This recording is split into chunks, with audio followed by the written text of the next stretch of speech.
Shalom Aleichem à tout le monde, Beruchim Abaim, à Yeshiva Zoom. On se retrouve pour le shiur du lundi soir sur la halacha. Je vous souhaite, Moadim le Simcha, on a fini les Chagim. Baruch Hashem, on avait un mois riche d'événements, d'émotions, de mitzvot, de tfilot.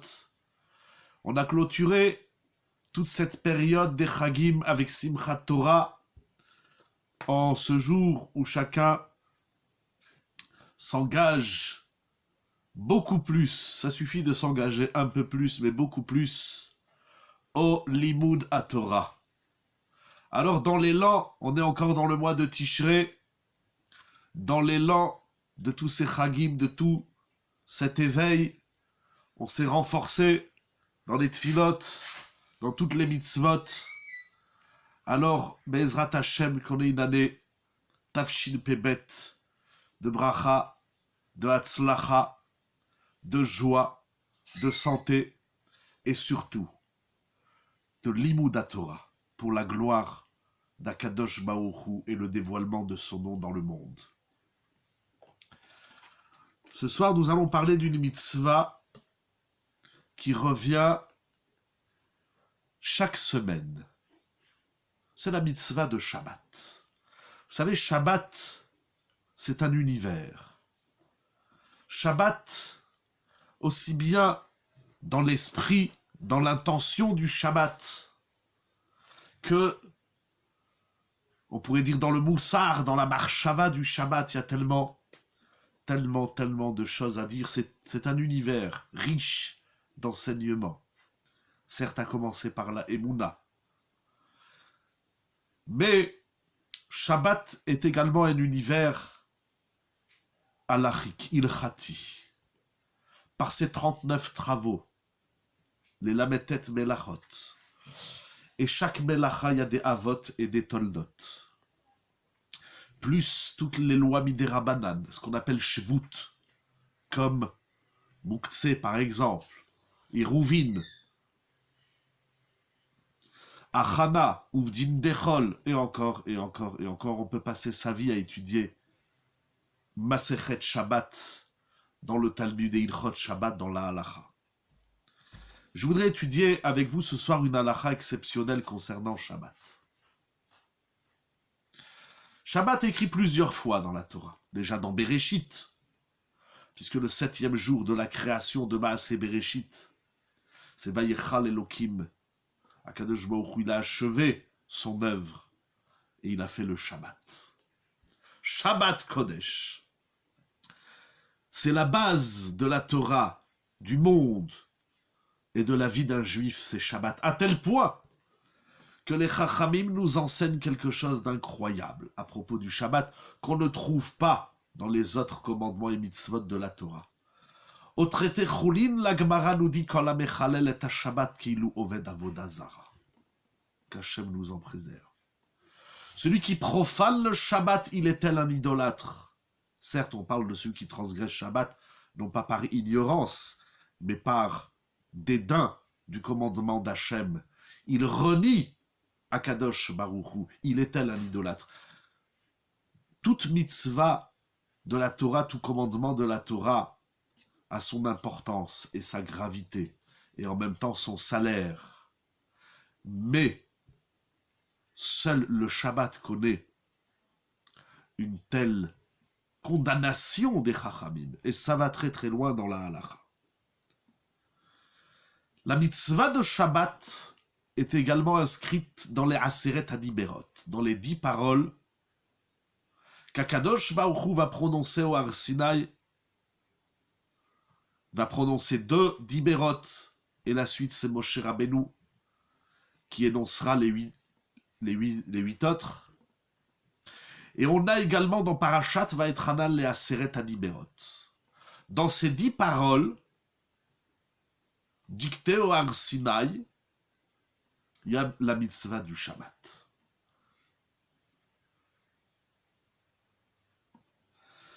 Dans Parashat Yitro, la mitzvah de Shabbat connaît le verbe Zachor. Zachor et Yom HaShabbat lekadesho. on a l'habitude de traduire le terme Zachor par souviens-toi. Mais la Gemara nous enseigne que Zachor, ça ne veut pas dire seulement souviens-toi dans l'esprit, mais ça veut dire Zochrehu bidvarim. Il faut prononcer le Shabbat par des propos. Il faut dire c'est Shabbat. La Gemara, elle dit Zochreu bidvarim biknisato vezochreu bidvarim biyetziato. Il faut prononcer que c'est Shabbat à l'entrée du Shabbat. Il faut prononcer, il faut proclamer que c'est Shabbat, que Shabbat est fini à la sortie du Shabbat. De ce terme, de ce verbe, de ce mot Zachor, on apprend la mitzvah du Kiddush. C'est une mitzvah de dire le Kiddush le vendredi soir. Mais je voudrais vous parler de la Havdalah. Et nous avons trouvé essentiellement 3 opinions dans les Rishonim quant à la Havdalah. La première opinion, c'est l'avis de Rashi. Rashi est d'avis que le Kiddush, comme la Havdalah, le samedi soir, donc vendredi soir Kiddush, samedi soir à la sortie du Shabbat, on récite la Havdalah. Donc Rashi nous dit que le Kiddush et la Havdalah sont minatora. C'est un commandement de la Torah de dire le Kiddush à l'entrée du Shabbat. Et c'est un commandement de la Torah de dire la Havdalah à la sortie du Shabbat. Mais Rashi va plus loin et nous dit que cette mitzvah de Kiddush et de Havdalah qui est minatora, j'ai déjà dit chez Akol, bien évidemment, ce qui est minatora, c'est également le devoir de prononcer le Kiddush et la Havdalah sur un verre de vin. Ça veut dire aussi bien le commandement, le concept du Kiddush et de la Havdalah sont minatora, mais également le devoir de les réciter sur du vin, du jus de raisin, c'est aussi minatora. C'est incroyable. La deuxième shita, le deuxième avis rapporté dans la halacha, c'est le Rambam, qui dit également que le Kiddush et la Havdalah sont minatora, mais il semblerait, tel que le développent de nombreux décisionnaires dans la halacha, que de réciter le Kiddush et la Havdalah sur du vin, ça c'est midivrei sofrim, c'est midei Rabbanan. Ça veut dire qu'à l'entrée de Shabbat, dès que je dis Shabbat Shalom, pour le Rambam, j'ai fait la mitzvah de la Torah. Et à la sortie de Shabbat, lorsque je dis à Mavdil ben Kodesh Lechol, j'ai fait la mitzvah de la Torah. Ensuite viennent les Chachamim et disent ces paroles-là, ces propos de Shabbat Shalom à l'entrée du Shabbat et de Mavdil ben Kodesh Lechol à la sortie du Shabbat, il faut les dire sur du vin. Donc pour Rashi, Kiddush et Havdalah et sur le vin, c'est minatora. Pour le Rambam, le Kiddush et l'Havdalah, ce sont des commandements de la Torah, mais les Chachamim, comme ça l'Agma dit dans Brachot, les Chachamim nous disent qu'on doit les réciter, les prononcer sur un verre de vin, sur un kos yayin. La troisième shita, le troisième avis, c'est celui de Rabbeinu Tam, qui dit que la Havdalah, c'est une mitzvah seulement midei Rabbanan. D'après la Torah, il n'est pas un ordre, un commandement, une mitzvah de la Torah de dire la Havdalah le samedi soir. Donc nous avons 3 opinions dans la halacha.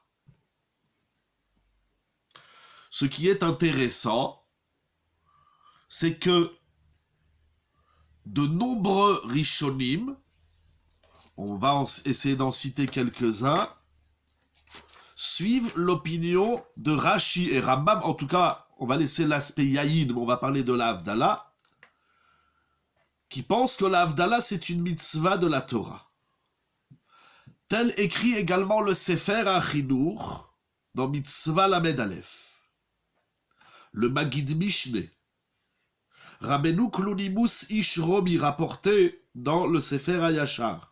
Rabbeinu Shimshon ben Avraham, Rabbeinu Meir Halevi, le Rama, Rabbeinu Perachia, le Avi Ezri, le Ravia, le Sefer HaShulchan, Rabbeinu Yitzhak Eben Giyat, le Tour et le Sefer Charedim, ce sont les Rishonim que Rav David Yosef rapporte dans Otzrot Yosef Chelek Yutret, c'est ramené aussi dans Chazon Ovadia Chelek Bet. Donc nous avons une dizaine de Rishonim qui pensent que la Havdalah c'est une mitzvah de la Torah.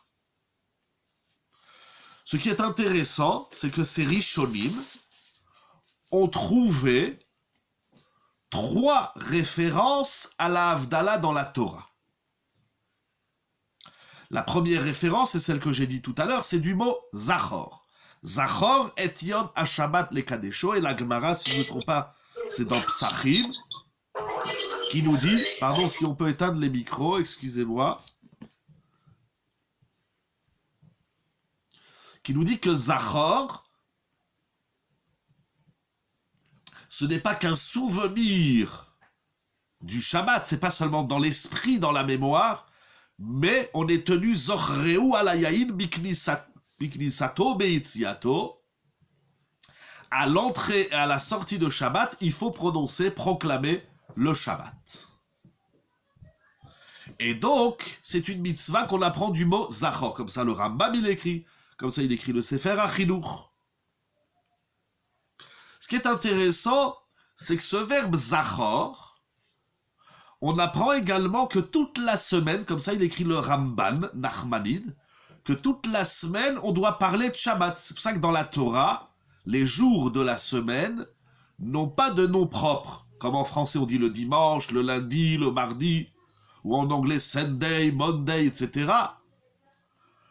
Dans la Torah, en la Shana Kodesh, on voit bien déjà dans Maaseh Bereshit, dimanche c'est Yom Echad, lundi c'est Yom Sheni.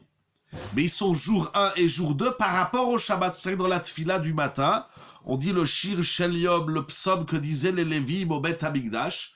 On dit Ayom Yom Echad Be Shabbat Kodesh. Ayom Yom Sheni Be Shabbat Kodesh. Tous les jours, il faut, quand on dit les jours de la semaine sont reliés au Shabbat. Donc, première opinion, du mot Zachor, et Yom HaShabbat, écrit donc dans les Aseret HaDiberot de Yitro, on apprend qu'il faut parler, prononcer le Shabbat.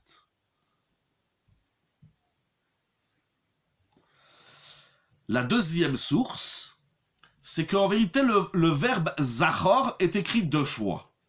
Une fois, comme on l'a dit dans Parashat Yitro, les premières Aseret HaDiberot, c'est écrit Zachor et Yom HaShabbat. Et dans les deuxièmes Diberot, c'est-à-dire dans Parashat Va'etchanan, lorsque la Torah, Moshe Rabbeinu, répète la Torah, il dit tu feras Shabbat vezacharta ki eved haïta. Donc on a Zachor et vezacharta. On a donc 2 fois le verbe Zachor vezacharta, une fois pour l'entrée, une fois pour la sortie. Il y a donc ici une marloquette intéressante.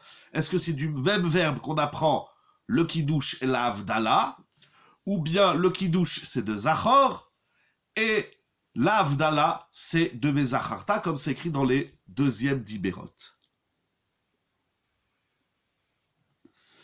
Les Rishonim rapportent également une Gemara dans Masechet Shevuot. J'essaie de retrouver c'est qui le Rishon qui ramène cette Gemara dans Shevuot. Bon, je me rappelle pas, j'ai ici plusieurs pages qui parlent de ça. Mais il ramène une Gemara. Ah, pourquoi je ne trouve plus? Ah oui, pardon, c'est le Magid Mishneh.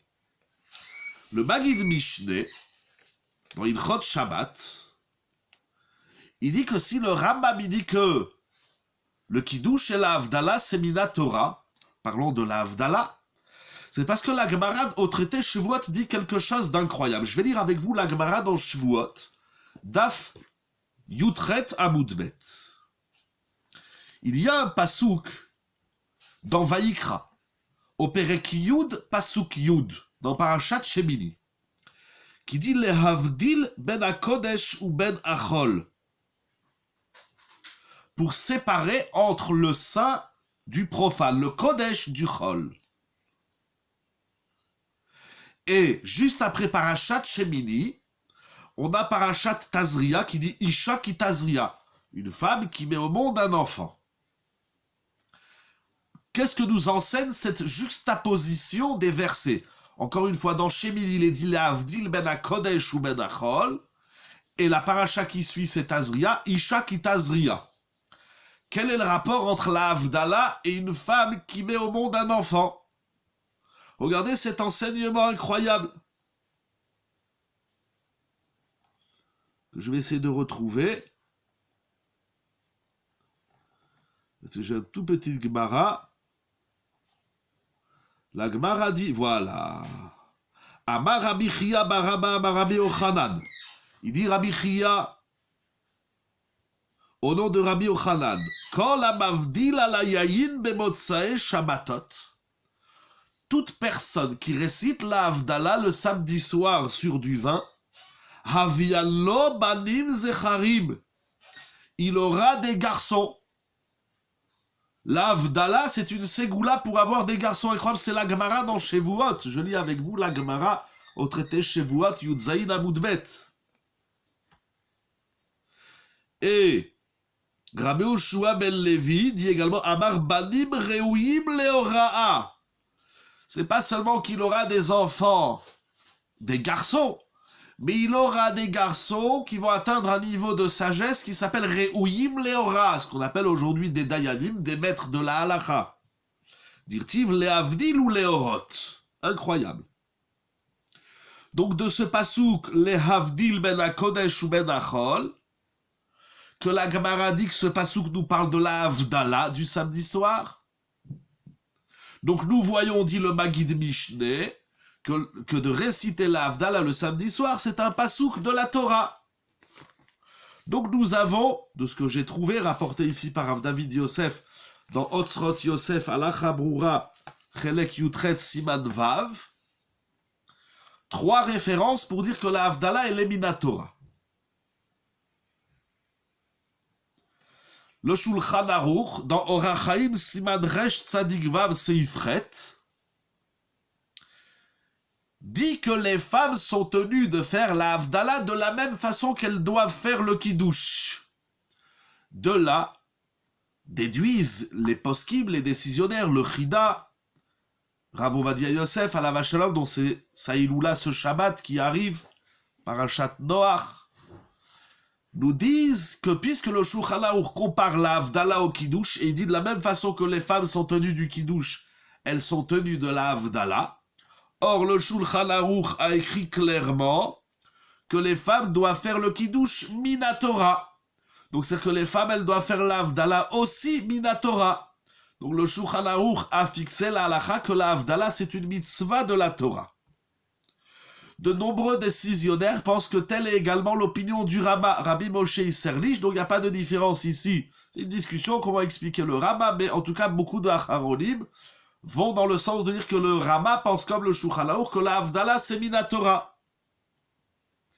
Ça c'est première partie de l'étude de ce soir. Et pour moi il est écrit ici quelque chose d'incroyable. Certes, Shabbat, ça rentre à un horaire. Nathan se réjouit de l'entrée Shabbat comme de la fin du Shabbat. On ne se réjouit pas de la fin du Shabbat.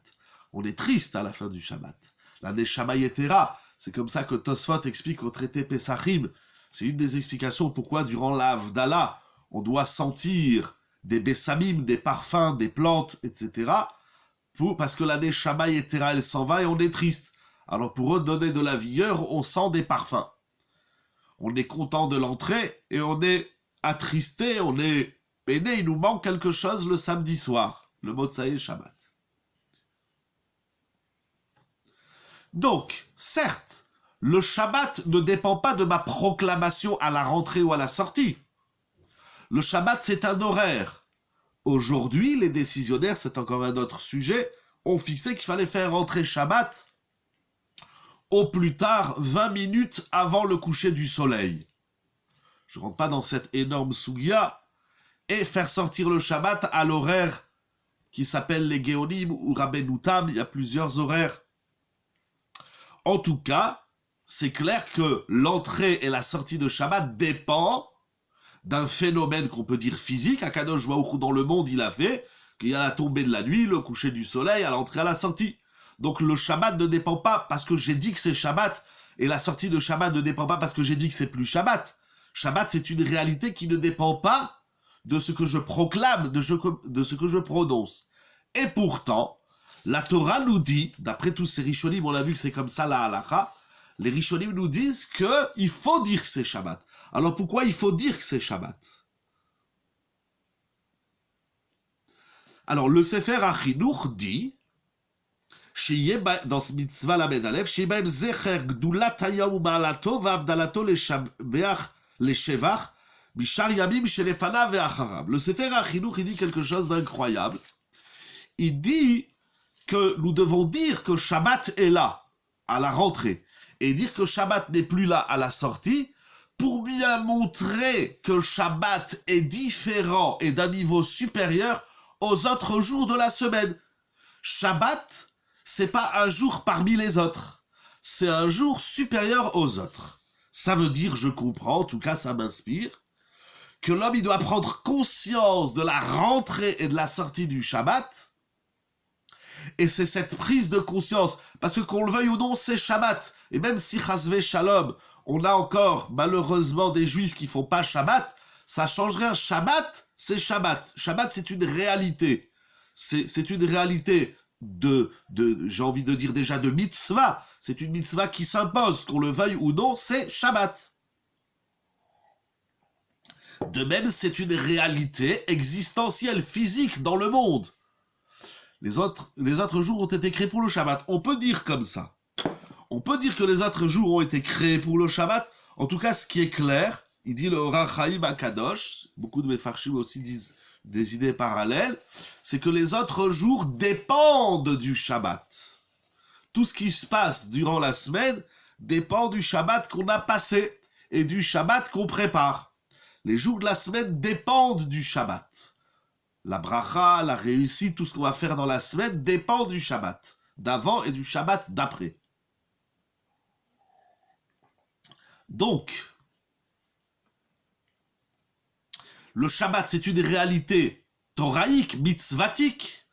C'est également une réalité physique dans le monde. C'est Shabbat, que tu le veuilles ou non, c'est Shabbat. Mais l'homme, il se doit de dire à l'entrée et à la sortie de Shabbat que c'est Shabbat. Il faut prononcer le Shabbat. La Torah nous dit que c'est Shabbat. Ça ne suffit pas de subir le Shabbat. Il faut le dire pour prendre conscience, comme a dit le Sefer HaChinuch, pour prendre conscience du niveau supérieur et suprême du Shabbat par rapport aux autres jours de la semaine. C'est incroyable. Rabbeinu Ovadia Yosef, les Goïms n'ont pas conscience du Shabbat. Je réfléchis. Parce que moi, je suis... comme on va voir tout de suite qu'est-ce qu'il dira Ovadia Yosef à la Vachalom, mais je voudrais d'abord essayer d'encourager les Juifs à faire Shabbat. Mais ce de quoi les Goïms sont conscients dépend beaucoup de ce que nous sommes conscients. Si, et Bezrat Hashem, nous allons nous investir à faire encore mieux le Shabbat, alors les Goïms ils vont sentir quelque chose. Et dans l'histoire, vous avez lu ici et là, sinon il y a plein d'histoires, que, par exemple, l'histoire classique, majeure clé du Shabbat, c'est Yosef Mokir Shabbat. Connaissez-vous l'histoire de Yosef Mokir Shabbat? Je pense que oui, enfin j'ai pas bien vu les participants et participantes de ce soir, mais de façon très brève, pour ceux qui écouteront les vidéos par la suite, il y avait un homme, un goy comme on dit, qui n'aimait pas les juifs, malheureusement, comme ça arrive souvent dans l'histoire, comme on dit aujourd'hui un antisémite, un raciste, etc. C'était un homme qui avait beaucoup de réussite dans les affaires, qui était très riche. Et un jour, il va consulter les astrologues et ils lui disent « Toute ta richesse, elle va aller chez Yosef, Mokir Shabbat. » Quelle plus grande punition, châtiment, épreuve pour un homme de voir que son ennemi va hériter de sa richesse. Alors bien évidemment, cet homme est perturbé par cette annonce faite par les astrologues. Alors il prend son argent, il va à la bijouterie et il achète un émeraude, il achète une pierre précieuse, on dirait aujourd'hui à des milliers, des millions de dollars. Et il cache la pièce sous son chapeau.